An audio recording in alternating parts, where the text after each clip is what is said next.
اللهم إني أعوذ بك من ساعة السوء ويوم السوء وليلة السوء وصديق السوء وجار السوء، وأعوذ بك من ذي الوجهين وذي اللسانين، وأعوذ بك من إبليس وذريته وشياطينه، وأعوذ بك من الحديد والحريق والطريق وساعة الغفلة.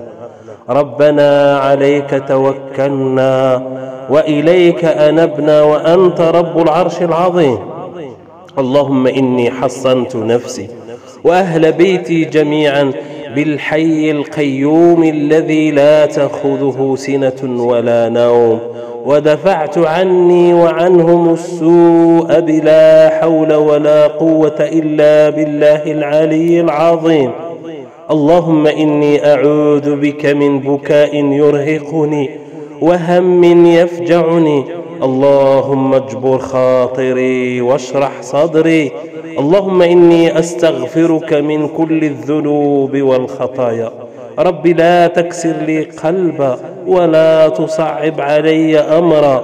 رب لا تحرمني ممن تعلقت به الروح، واحفظ لي أهلي وأحبتي وأولادي وعائلتي وأصدقائي ومن أراد لي الخير دائما يا رب العالمين.